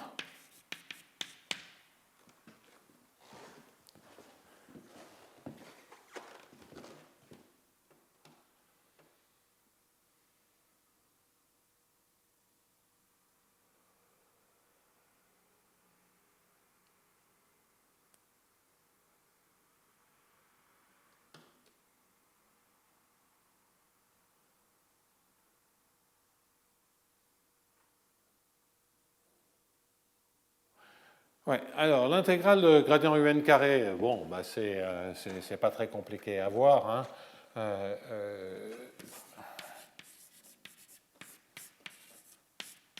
Ça tend vers 0. Bon, pourquoi ça tend vers 0? Tout simplement parce que lorsque vous dérivez une fois, enfin tout ça c'est ultra classique, et en fait c'est juste une question de scaling.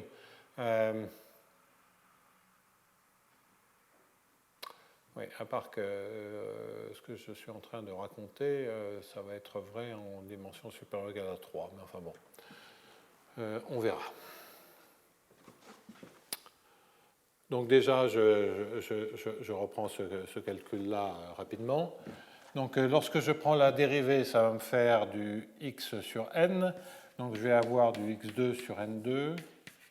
Peut-être pas, j'en sais rien. Je suis x2 sur n2 et puissance moins x2 sur 2n. Donc 4n2. Et puissance moins x2 sur 2n, 2pi n à la puissance d sur 2. Donc le gradient fait apparaître du x sur n, du x sur 2n que j'élève au carré. Bien. Donc ça, c'est l'intégrale de gradient un carré. Donc la normalisation de tout ceci fait que c'est du 1 sur n, et je mets du x2 sur n ici. OK? Et ça, c'est indépendant de n. Ça, c'est une constante. C'est la variance, et d'ailleurs, c'est 1. Ça fait donc 1 quart.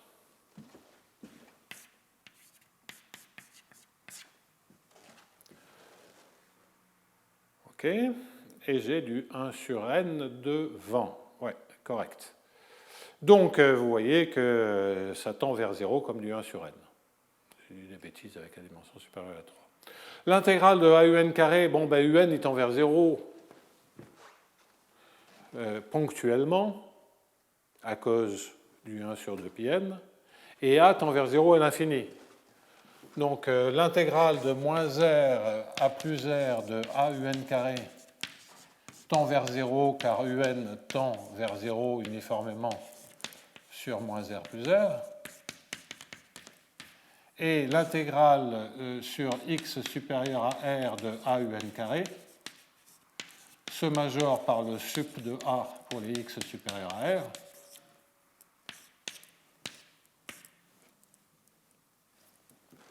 R. Fois l'intégrale de un carré qui vaut 1. Donc ça peut être rendu aussi petit que l'on veut, uniformément en n pour R grand, et une fois que j'ai fixé R, le reste tend vers 0. Donc lambda 1 bar, il est toujours positif ou nul.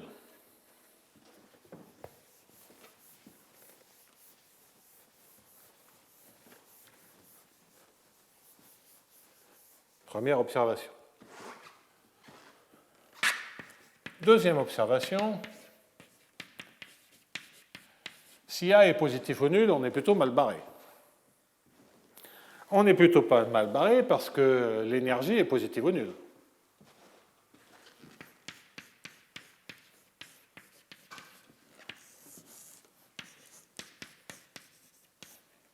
Si l'énergie est positive ou nulle, et s'il y a un point de minimum, ça veut dire que comme l'infimum est négatif ou nul, et que ça veut dire que tout est nul. Si tout est nul, ça veut dire, donc si minimum, ça veut dire U0, E de U0 vaut 0. Mais si E de U0 vaut 0, ça veut dire que gradient U est égal à 0 presque partout, et que AU est égal à 0 presque partout. Bon, gradient U égale à 0 presque partout, ça entraîne que U est constante. Et la seule manière d'être une constante dans L2, c'est d'être nul. Et si c'est nul, c'est pas normalisé. Donc il n'y a pas de minimum.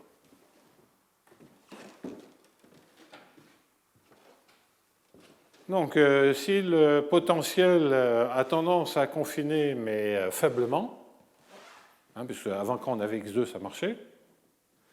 Mais si j'ai un potentiel qui est positif, donc qui a tendance à confiner, mais qui est faible à l'infini, il n'y a rien à faire.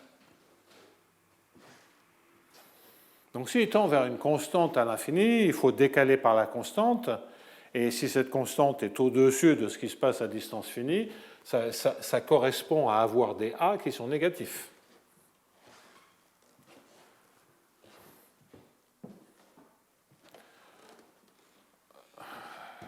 Troisièmement, si lambda 1 bar est strictement négatif, il existe, et il y a d'ailleurs unicité, une première fonction propre.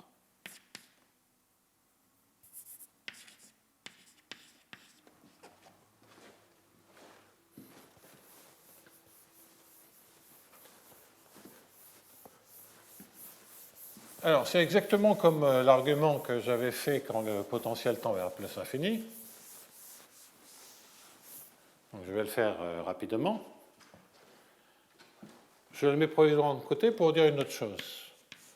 Prenons A négatif ou nul, qui est quand même le cas beaucoup plus intéressant. Donc, on a un potentiel et la valeur à l'infini, c'est 0, qui est comme un potentiel de confinement, mais qui, au lieu d'aller à l'infini, tend vers 0 à l'infini. Si A est négatif, il est judicieux de paramétrer tout ceci et de regarder lambda 1 comme fonction de ZA, où Z est un nombre positif. Alors, vous voyez que lambda 1, c'est-à-dire cette expression pour un potentiel qui est Z fois A.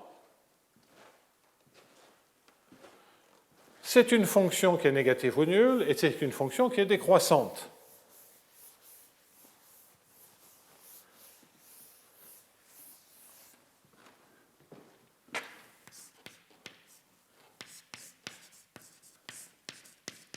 Et c'est une fonction qui est décroissante au sens large.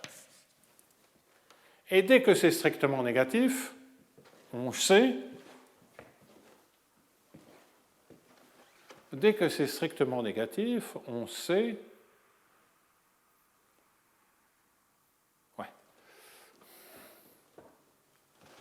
qu'il existe une première fonction propre. Comme c'est décroissant, ça veut dire qu'il existe Z0, tel que pour Z plus grand que Z0, qui est éventuellement infini, je sais que pour Z plus grand que Z0, j'ai un lambda 1 bar qui est strictement négatif. Tandis que pour Z inférieur à Z0, j'ai un lambda 1 bar qui est égal à 0. Donc, en d'autres termes, vous avez un premier cas qui est le cas où la courbe, là, il y a les lambda. La courbe lambda 1, là, c'est Z0 égale plus infini. Vous avez une autre possibilité, c'est qu'en Z0, la courbe lambda 1 bar décroisse, et vous avez un dernier cas de figure qui est ça décroît à partir de 0. Alors, on va analyser ça rapidement, et je veux juste comprendre un petit peu plus ce qui se passe, et pour montrer que le cas le plus intéressant, c'est ce cas-là. Alors, que pour Z0 soit fini, qu'on puisse éliminer Z0 égale plus infini, est une évidence, puisqu'il suffit de prendre un U0 strictement positif normalisé, l'intégrale de AU0 carré est quelque chose qui est strictement positif. Et donc, clairement, pour Z grand, pour Z0 grand, on a que l'intégrale de gradient U0 carré moins Z0 intégrale de AU0 carré est strictement négatif. Donc l'infimum est strictement négatif.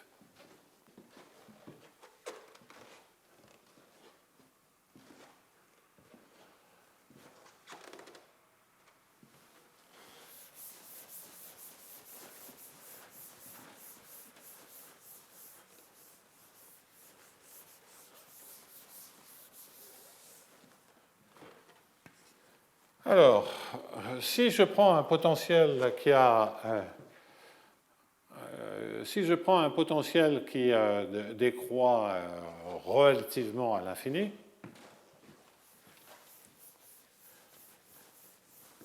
c'est-à-dire que je suis en dimension 3,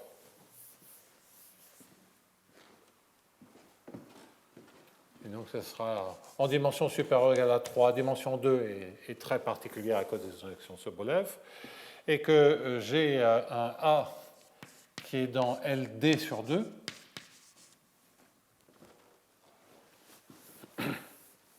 Donc A tend vers 0 à l'infini, en dimension 3, c'est-à-dire que A est dans L3,5, donc ça veut dire qu'il décroît relativement rapidement.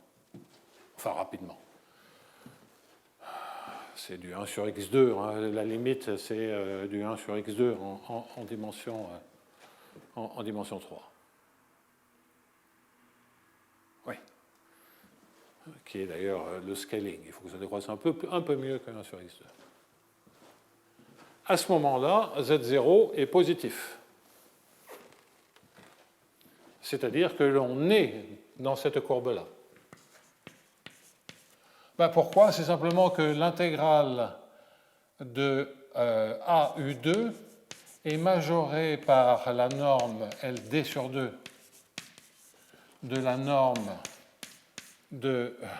alors l'exposant conjugué de D sur 2, c'est D sur 2 divisé par D sur 2 moins 1, donc ça fait D sur D moins 2. Et comme j'ai U carré, c'est U dans L 2D sur D moins 2 carré, qui est l'exposant de Sobolev.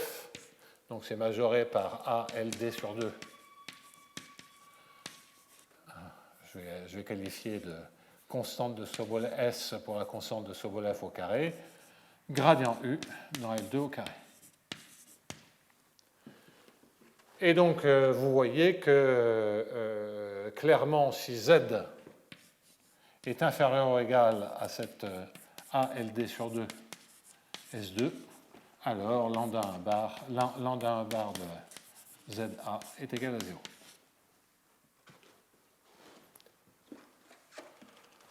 En revanche, il peut se faire que si on a une décroissance plus lente de A, à l'infini, et bien à ce moment-là, l'énergie est tout de suite négative. D'ailleurs, je pense qu'avec la gaussienne que je testais tout à l'heure,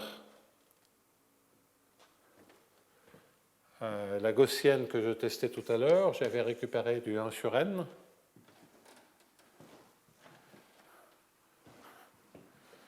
Je suis un peu troublé par le 1 sur n qui semble... Ah oui, parce qu'il y a une normalisation dans L2. Donc, ça veut dire, et je fais une petite analyse d'échelle, hein, donc ça veut dire que U est dans la dimension longueur à la puissance moins d sur 2. Et donc, c'est 1 sur longueur au carré, et la longueur, c'est racine de n, donc c'est bien du 1 sur n. Bon.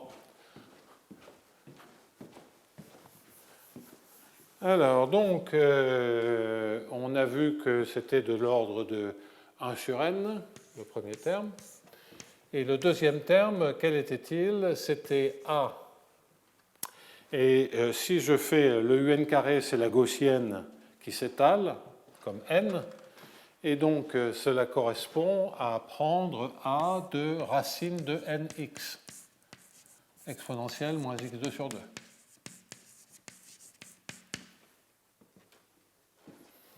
C'était le calcul que je faisais. Donc, supposez que vous avez un A de x qui, à l'infini, se comporte comme 1 sur x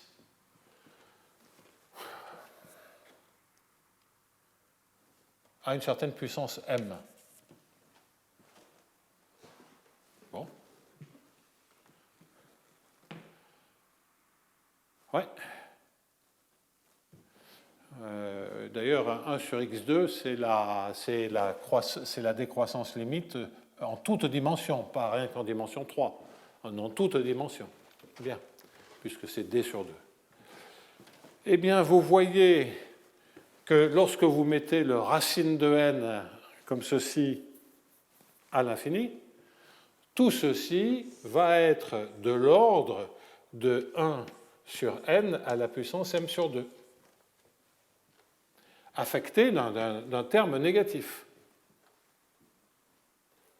Et donc, vous voyez que si m est plus petit que 2, c'est-à-dire qu'on est avant LD sur 2, si m est plus petit que D sur 2, que 2, et donc A n'appartient pas à LD sur 2, et c'est pile la condition qui vaut, eh bien, ce que vous voyez, c'est que pour n grand, ceci est négatif. Donc le Z0 vaut 0. La moralité, c'est quoi? C'est que on a essentiellement, lorsque A est négatif, deux possibilités. Ou bien on a toujours une solution, quelle que soit la taille de A, parce que A décroît lentement, ou bien A décroît suffisamment vite pour être dans LD sur 2, par exemple, et ceci, en fait, s'il y a une décroissance en 1 sur x2, ce n'est pas LD sur 2, donc ce qui joue, c'est LD sur 2 infini, l'espace de Lorentz. Et donc 1 sur x2 est dedans. Donc c'est vraiment sharp en termes de décroissance à l'infini.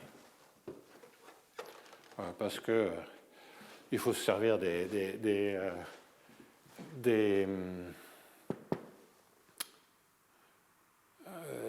inégalités de Lorentz, enfin dans les espaces de Lorentz, et ici il faut mettre L2 sur D-2, 1, donc ça c'est une inégalité qui est correcte, avec l'infini et 2, et l'injection de Sobolev dit un tout petit peu mieux que ça soit dans L2 sur D-2, elle dit qu'elle est c'est dans L2 sur D-2, 2. Ça c'est la technique des espaces de Lorentz, peu importe.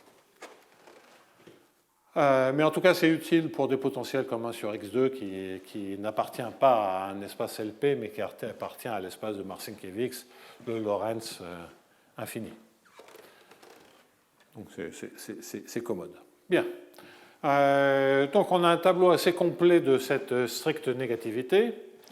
Là, on sait qu'il existe des fonctions propres. Là, on sait qu'il existe des fonctions propres. Il n'est pas très difficile, je reviendrai là-dessus pour montrer qu'il n'y a pas de fonctions propres, en tout cas dans L2, y compris jusqu'ici, jusqu'en Z0. Mais on verra qu'il y a une fonction propre en Z0, mais elle n'est pas dans L2, elle n'est pas dans le même espace. Donc ça, et même ça, c'est pas si classique que ça, y compris en physique mathématique, et c'est beaucoup plus général. Donc on va essayer de bien comprendre ce genre de schéma-là. Je n'ai pas expliqué pas de fonction propre, je n'ai pas expliqué l'existence, je vais vite faire l'existence, parce qu'il est déjà tard.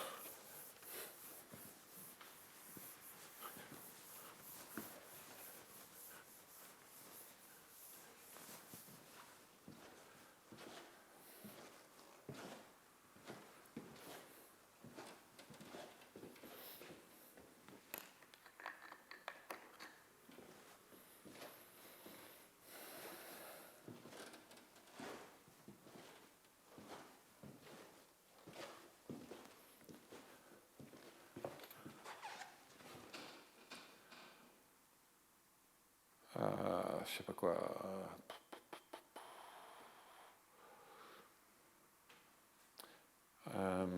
Ouais. Alors donc, on construit on prend une suite minimisante qui converge donc faiblement dans L2, mais qui est bornée dans H1.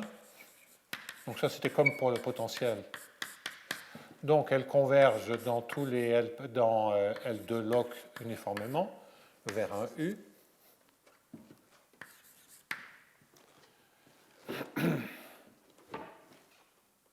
L'intégrale de A, comme A tend vers 0 à l'infini, l'intégrale de AUN carré converge vers l'intégrale de AU2. Pourquoi? Parce que les queues d'intégrale sont uniformément bornées parce que A tend vers 0. J'ai déjà fait un argument comme ceci. Et localement, UN converge dans L2 fort vers l'intégrale de AU2. Bien. Tandis que la liminf de l'intégrale de gradient UN carré, c'est convergence faible dans H1, est supérieure ou égale à l'intégrale de gradient U carré. Et l'intégrale de U2 est majorée par 1. Donc, j'ai un U qui est inférieur ou égal à lambda 1 bar, puisque l'intégrale de AUN carré converge vers l'intégrale de AU2, et que l'intégrale de gradient UN carré moins intégrale de AUN carré, suite minimisante, tend vers lambda 1 bar. Donc j'ai un U tel que E de U soit inférieur à lambda 1 bar, soit strictement négatif, tel que l'intégrale de U2 est inférieure ou égale à 1, ce qui entraîne d'ailleurs que U est non nul, puisque l'énergie est strictement négative. Et puis ça suffira à conclure qu'en fait, ça converge dans L2 et que c'est un point de minimum, tout simplement parce que si j'introduis U chapeau, qui est U sur la norme de L2, qui est inférieur ou égal à 1, E de U chapeau est égal à 1 sur U norme de L2 au carré E de U, qui est inférieur ou égal à lambda 1 bar sur U L2 au carré.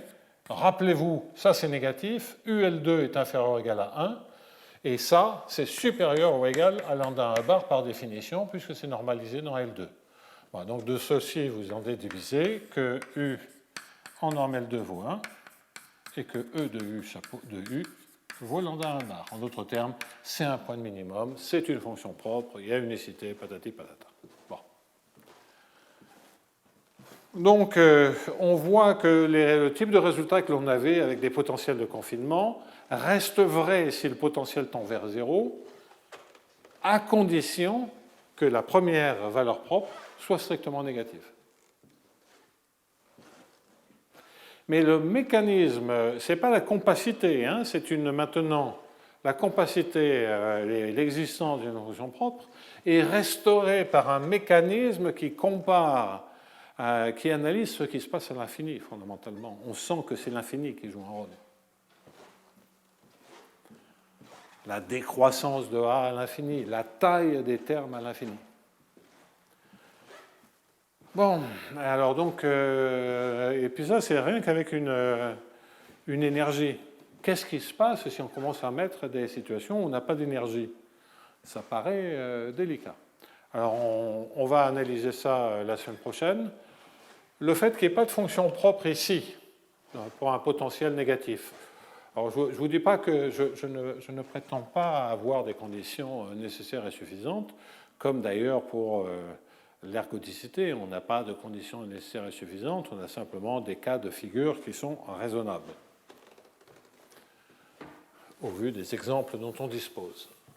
Un mot pour finir, et j'ai donc introduit le cours de la semaine prochaine.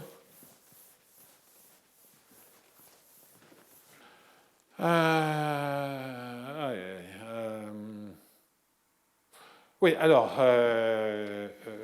donc on est dans la situation où on a Z qui est plus petit que Z0,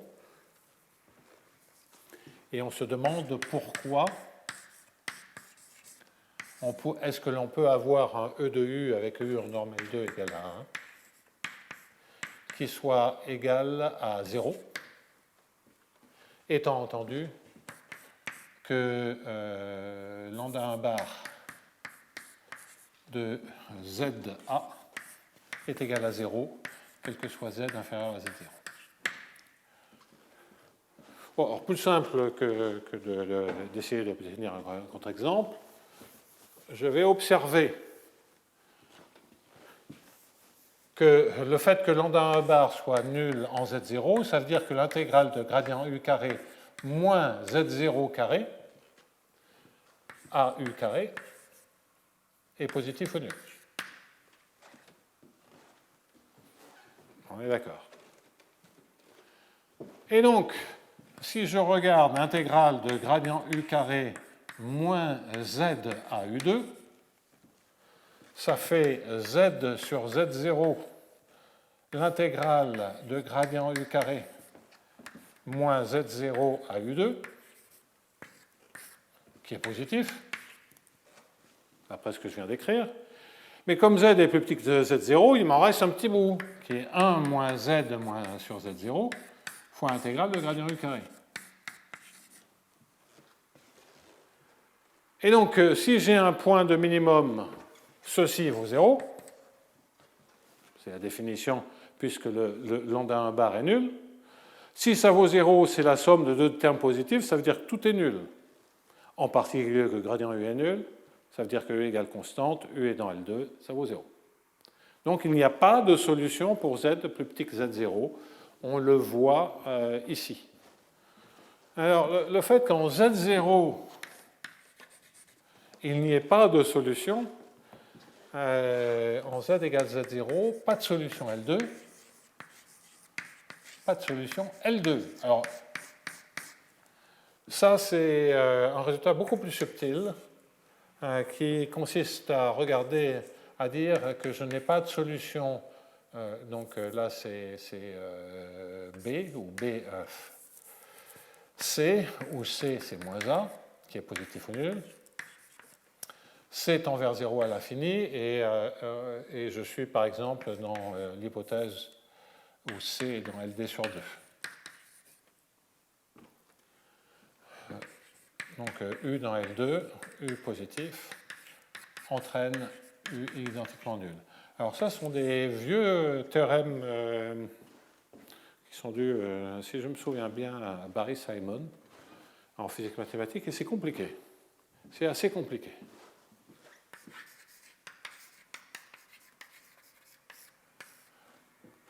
C'est compliqué parce que le fait qu'on ait L2 ici est très important. Alors, c'est lié au comportement à l'infini. Donc il faut regarder assez finement les comportements à l'infini. Mais si on a L2, ça décroît trop vite. Et si ça décroît trop vite, quand vous avez moins Laplacien U, quand vous résolvez dans R3, pensez à R3, que vous avez moins Laplacien U et que vous avez quelque chose à support compact, la décroissance, c'est le potentiel coulombien. Ben, le potentiel coulombien, il n'est pas dans L2. Donc c'est ça le type de contradiction. Si U décroît assez vite ou si C décroît assez vite, eh bien, le comportement à l'infini de U, il ne va pas être compatible. Bon, alors en fait, c'est un peu plus simple. Là, j'ai pris un C positif. Le résultat de Barry-Simon est beaucoup plus général. Dans le cas où C est positif, il est plus général. Il n'y a pas besoin du signe dans Barry-Simon. Comme là, on a un truc qui est positif, si moins Laplacien U est positif, U, il est au minimum, il ne peut pas décroître plus vite que du 1 sur X. Parce qu'il y a au moins une charge, si c'est positif, ben, il y a au moins une minoration sur une petite boule.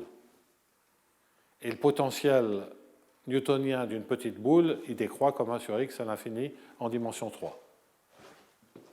Ou en dimension n, comme x à la puissance d sur d-2. Ça entraîne que U est supérieur à nu fois 1 sur x à la puissance d-2 quand x tend vers l'infini. Et donc ça ne peut pas être dans L2. Enfin, en dimension 3. Pour d grand, c'est possible dans L2. Mais bon, il faut réitérer, ça dépend de C, flûte. J'en ai marre. Ça, c'est des trucs sur les opérateurs de Schrödinger, c'est pas mon souci.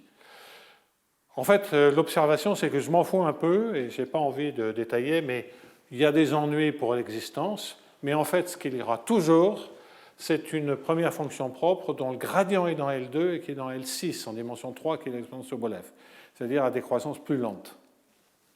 Et ça, c'est toujours vrai. Donc c'est plutôt, et c'est même vrai dans des opérateurs non auto-adjoints. Donc on va voir, ça va être un phénomène nouveau, c'est que l'existence de l'unicité va pour la première fois dépendre de l'espace dans lequel on cherche la première fonction propre. Jusqu'à présent, avec un potentiel de confinement, les trucs décroissaient bien à l'infini, donc ce n'était pas un problème. Qu'on soit dans L2, dans L infini, tout ça c'était pareil. Mais à partir du moment où on n'a plus un potentiel de confinement, ben on va voir apparaître une question qui est assez naturelle, c'est quand on parle de fonction propre, c'est quoi le comportement à l'infini de la fonction propre? Et les résultats ne sont pas les mêmes suivant le comportement que l'on regarde. Donc d'une certaine manière, ça ouvre tout un pan, mais c'est aussi un pan que je comprends pas complètement, je vois comment c'est organisé. Et donc, je consacrerai mon dernier cours à essayer de mettre un peu de lumière sur ce cas particulier. Sur ce cas, en fait, pas si particulier que ça, sur ce cas important. Et sur lequel la littérature, hormis les opérateurs Schrödinger, est quasiment, à ma connaissance, inexistante. Bon, allez, j'arrête là.